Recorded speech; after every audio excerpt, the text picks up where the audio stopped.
Hello good morning students. आज हम लोग इन इंडियन फार्मर यानी एक भारतीय किसान के बारे में इंग्लिश में ऐसे कैसे लिखें इसके बारे में आज हम लोग चर्चा करेंगे। और एग्जामिनेशन में एक भारतीय किसान यानी इन इंडियन फार्मर पे इंग्लिश में इसे लिखने के लिए आ जाए तो आप इसे कैसे लिखें कि आपको अच्छे नंबर मिल सकें। मैं आप लोगों को इंग्लिश का हर वर्ड और सेंटेंस का अर्थ हिंदी में बताऊंगा, जिससे आपको यह हमेशा के लिए आसानी से याद हो जाएगा।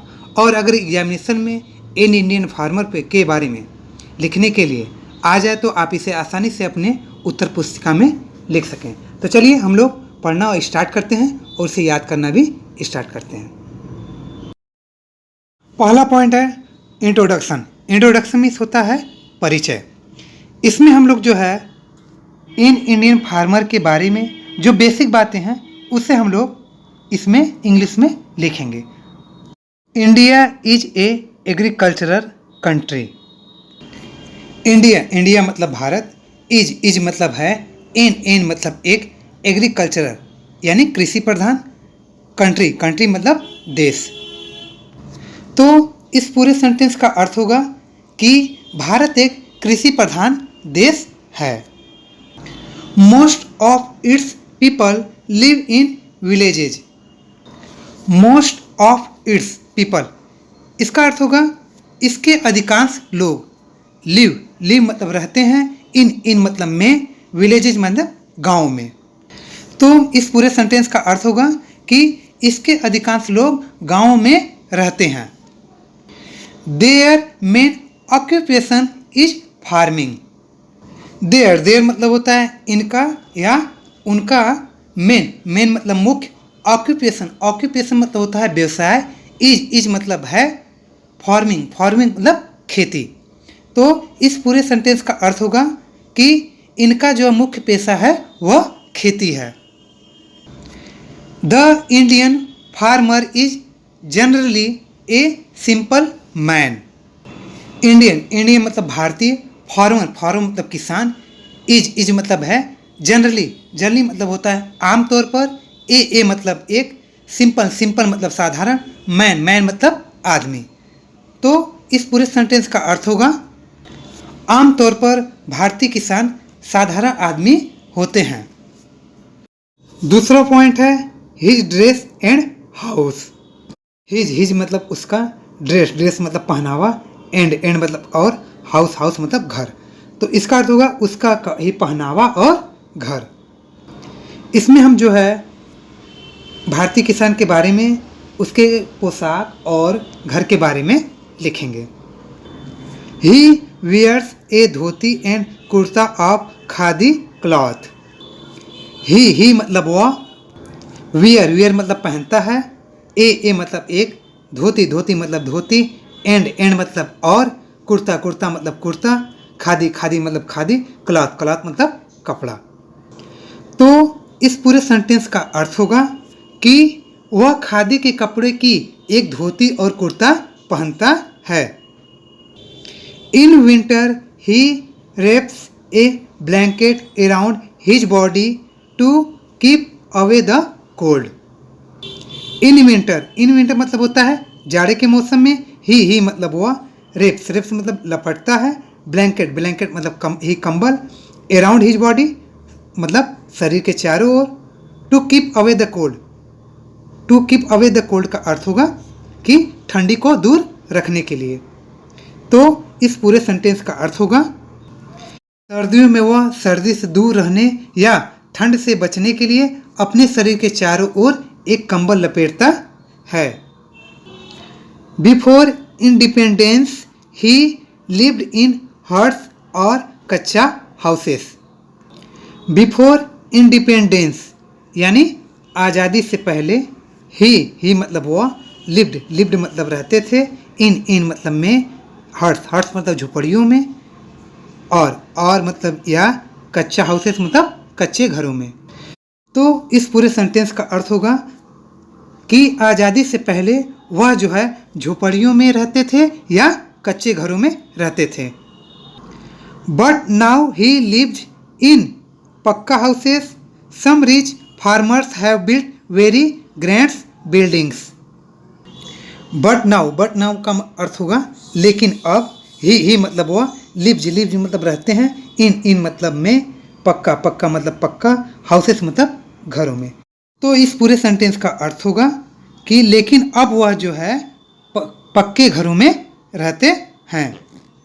सम रिच फार्मर्स, इसका अर्थ होगा कुछ अमीर किसान, बिल्ट मतलब निर्माण किया है, ग्रैंड्स बिल्डिंग्स मतलब होता है भव्य भवन।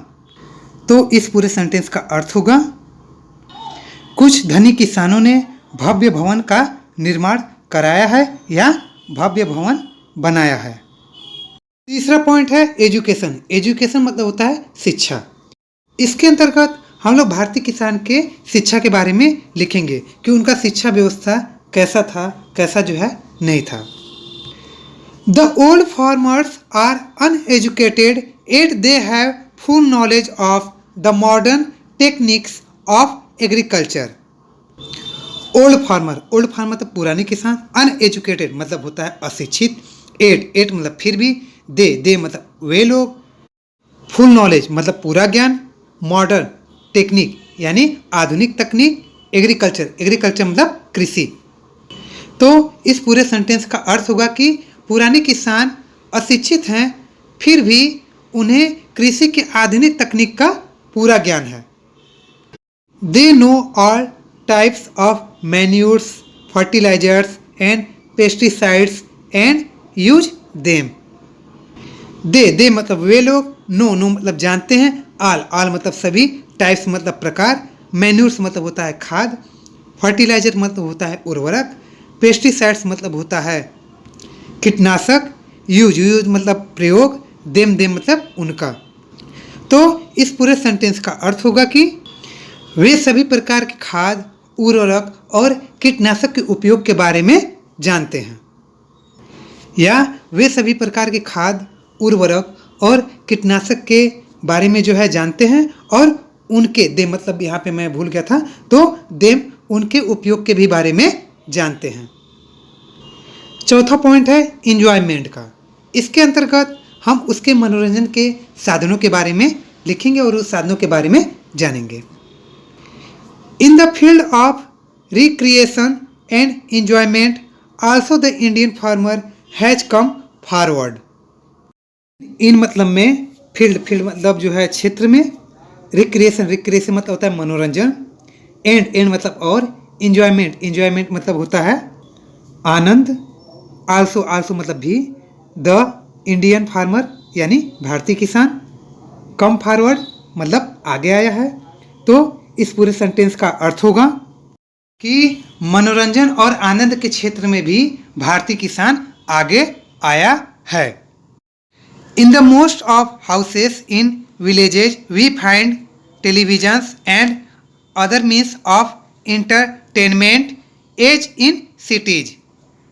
In the most of houses, इसका अर्थ होगा अधिकांश घरों में, विलेजेज मतलब गाँव में, वी मतलब हम लोग, फाइंड मतलब पाते हैं, टेलीविजन मतलब टीवी या टेलीविज़न, एंड मतलब और, अदर मतलब दूसरा, इंटरटेनमेंट यानी मनोरंजन, इन मतलब में, सिटीज मतलब शहरों में।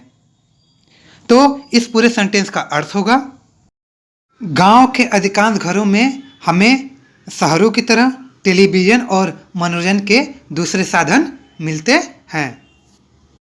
पांचवा पॉइंट है हिज लाइफ एंड इम्प्रूवमेंट्स।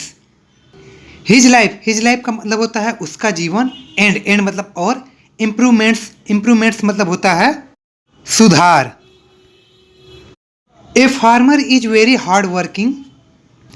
ए मतलब एक, फार्मर मतलब होता है किसान, इज मतलब है वेरी मतलब बहुत, हार्ड वर्किंग मतलब कठोर परिश्रमी या मेहनती। तो इस पूरे सेंटेंस का अर्थ होगा एक किसान बहुत ही मेहनती होता है। He works hard in his field from morning till evening. He मतलब वो, वर्क्स हार्ड मतलब कड़ी मेहनत, इन मतलब में, हिज मतलब अपने, फील्ड मतलब खेतों में, फ्रॉम मतलब से, मॉर्निंग मतलब सुबह, टिल मतलब तक, इवनिंग मतलब शाम। तो इस पूरे सेंटेंस का अर्थ होगा कि वह सुबह से शाम तक अपने खेतों में कड़ी मेहनत करता है। Now a day the use of agricultural machinery, chemical manures and the provision of credit facilities by cooperative societies and rural banks have improved his condition a lot and changed his outlook on life. Now a day इसका अर्थ होता है आजकल। The use of agricultural machinery इसका अर्थ होगा कृषि यंत्रों का प्रयोग। केमिकल मैन्यूर्स यानी क्या बोलते हैं रासायनिक खादों। एंड मतलब और प्रोविजन ऑफ क्रेडिट फैसिलिटीज इसका अर्थ होगा ऋण सुविधाओं का प्रावधान। प्रोविजन मतलब होता है प्रावधान। बाई मतलब द्वारा। कोऑपरेटिव सोसाइटीज इसका अर्थ होगा सहकारी समितियों। एंड मतलब और रूरल बैंक्स होता है इसका अर्थ होगा ग्रामीण बैंक। इम्प्रूव्ड मतलब होता है सुधार। हिज कंडीशन इसका अर्थ होगा उनकी स्थिति। एलॉट का अर्थ होगा बहुत। एंड मतलब और चेंज्ड मतलब होता है बदल दिया है। हिज मतलब उनके। आउटलुक मतलब होता है दृष्टिकोण। ऑन मतलब पर। लाइफ मतलब होता है जीवन। तो इस पूरे सेंटेंस का अर्थ होगा, सेंटेंस बहुत बड़ा है लेकिन मैं इसको छोटा छोटा करके आपको जो है बताता हूँ। पहले तो हम लोग यहाँ तक देखते हैं बस केवल। Now a day the use of agricultural machinery इसका अर्थ होगा आजकल के कृषि यंत्रों का प्रयोग। फिर उसके बाद है chemical manures and the provision of credit facilities by cooperative societies and rural banks have improved his condition a lot. यहाँ तक हम लोग देखते हैं इसके अर्थ को। सहकारी समितियों के और ग्रामीण बैंकों के द्वारा ऋण सुविधाओं का प्रावधान से उनकी स्थिति में बहुत से सुधार हुए हैं। अब उसके आगे हम लोग देखते हैं and change his outlook on life इसका अर्थ होगा और उनके जीवन के प्रति दृष्टिकोण को बदल दिया है। आगे देखते हैं हम लोग अब। So he is the backbone of our societies. So मतलब इसलिए। ही मतलब है ही मतलब वह। इज मतलब है बैकबोन मतलब होता है रीढ़। ऑफ मतलब के। आवर सोसाइटीज मतलब हमारे समाज। तो इस पूरे सेंटेंस का अर्थ होगा इसलिए वह हमारे समाज के क्या है रीढ़ हैं। और भी ये कहने का इसका तात्पर्य क्या है कि वो हमारा बैकबोन है, यानी जो फार्मर है जो किसान है वो हमारे जो है रीढ़ की हड्डी है। अगर वह नहीं होता, किसान नहीं होता तो हमारा जीवन जो है सार्थक नहीं होता। तो इस जो ऐसे में था बस इतना ही जो है। और भी ऐसे ही वीडियो के लिए हमारे चैनल को सब्सक्राइब करें।